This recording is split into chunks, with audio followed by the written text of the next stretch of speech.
ما صبح شد و از اینجا چشمون رو باز کردیم و داریم بهتون سلام میکنیم. این از امید، این هم از من. این هفته یکم متفاوت تر همه چی شروع شد.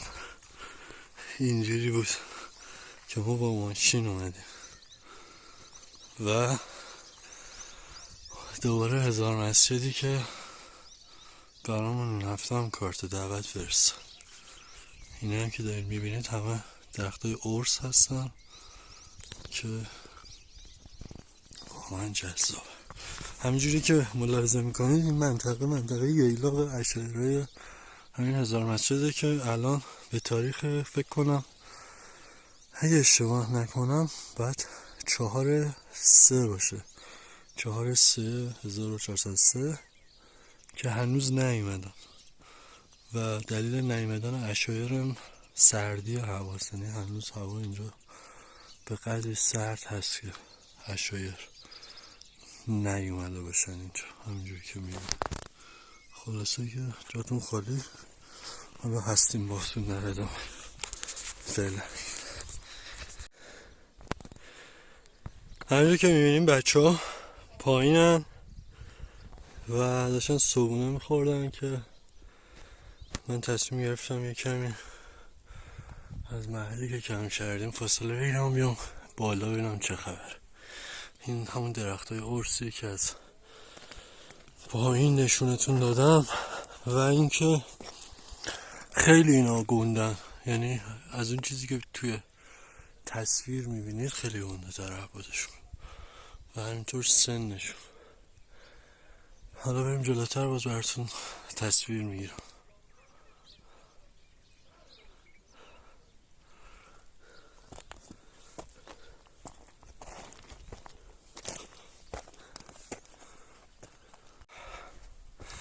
من تقریبا به همین بالاترین نقطه‌ای که میتونستم رسیدم. البته اینجا رو هنوز میخوام برم بالا، ولی این گیاه خیلی توجه منو خودش جلب کرد. خیلی جالب بود. نسبتش مثلا با یه آب معدنی ببینید خیلی گنده است و خیلی خوشگل. نمیدونم چیه، اگه شما میدونید بهم بگید اسمشو. اینجا خیلی خوشگل. آقا یه چیز جالب بگم، من داشتم اینجا رو میرفتم بالا، هنوزم نرسیدم. از این پایینم شروع کردم و اینا رو یهو این بالا دیدم تو دیواره کوه در اومدن. خیلی جالب بود برام. گفتم یکم بچینم میرم پایین یه چایی باشون بزن. اینم تا حالا تست کردی ندینا. این یکی دیگه از همون گله است که الان نشون دادم. اومدم بالاتر یه دونه دیگه ازش پیدا کرد. خیلی خوشگله. مثلا سایزشو ببینه خیلی گنده است. فکر کنم مثلا 1.50 1.40 اینا قدشه. پهنش هم که ببینید چقدر خوشگله. نمیدونم واقعا این گله چیه.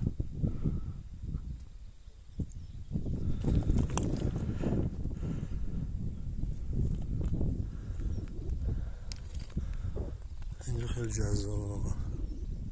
باز همچنان دارم میرم بالا.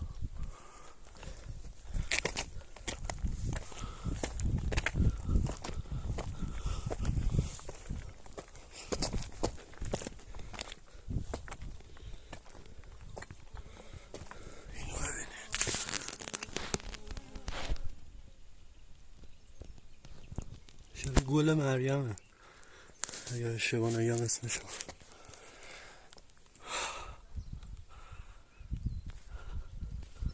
یه چیز دیگه که خیلی نظرمو جلب کرد این دونه عنکبوت. خودش هم تشریف داره.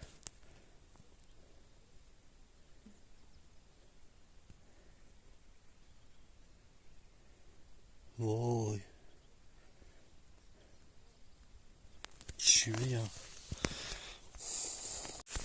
آقا. این به نظرتون استقادوس یا همون لوندره؟ من مقداری واقعا اطلاعات گیاهی داریم ضعیفه. به نظرم اونه. شاید هم البته اشتباه کنم، ولی اینم اگه میدونین بهم بگین. خیلی کمک بزرگی بهم میکنه. اینجا همینجوری که دقت میکنم پوشش گیاهش واقعا غنیه.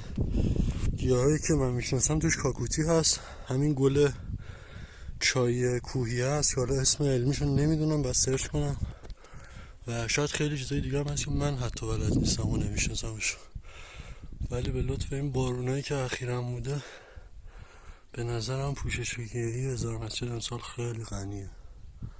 و همچنان با اینکه اوایل خرداده ولی همچنان خنک و سرسبز، راضی کننده سرسبز.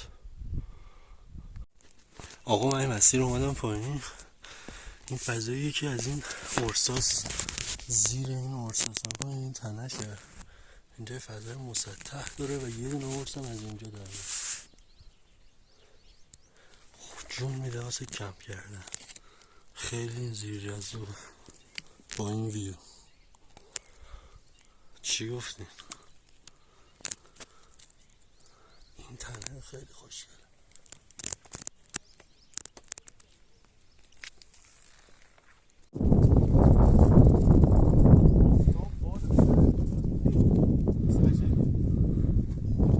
آره دیگه اینجوری شد که اینجوری شد.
بعد از اینکه از اون محل کمپمون در اومدیم به سمت قله هزار مسجد حرکت کردیم که توی مسیر نزدیکای قله با این صحنه خیلی زیبا روبرو شدیم که واقعا ببینید خودتون. این قسمت که الان دوربین روش هست پایین دست قسمت آبشار زو سیاه هست و این بالا هم که میشه مسیر قله هزار مسجد که تقریبا ارتفاع 3150 متری داره. و ما از اینجا به سمت قله رفتیم بعد این صحنه زیبایی که میبینید. تقریبا 1 ساعت وایسادیم و تایم لپس و اینا گرفتیم و رفتیم سمت قله که تقریبا زمانم بخوام بهتون بگم عصر بود که میخواستیم یه عصرونه بخوریم قله و حرکت کنیم به سمت مشهد چون مسیر طولانی داشتیم. همینطور که در تصمیم ما برای تهیه غذامون باشه غذای زیادی متحمل بشه، غذای خوشمزه داشته باشه. املت چی آقای سراسپر؟ املت لبنانی اردنیه. مادرش اردنی بوده پدرش لبنانی. این چیه دارین الان شما؟ اینا سیره بابا، سیر خوش شده است که ما داریم به صورت دستی و به روش نیاکانه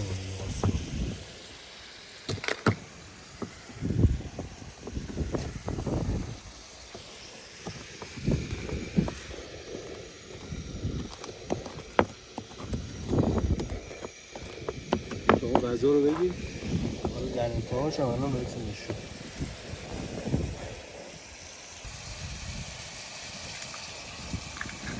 آقا آره این ادامه همون موضوعی بود که بهتون گفتم. حالا با ما باشین تا آخرش. ببینیم چی میشه از این چی در میاد. از این املت اردنی لبنانی بود. اردنی بود بله. اردنی لبنانی دو رگه بود. قله های بلند خراسان نظام از چه دستیم. دو زرده بود. تو خود دو زرده بود شانس میدون. میدونستی؟ بله بله. ما جزوی از خوش شانس ها بودیم. املت اردنی لبنانیمون الان تقریبا 80% مرحله رو رد کرد. رسیده به مراحل پایانی پخت خودش توی فر امید.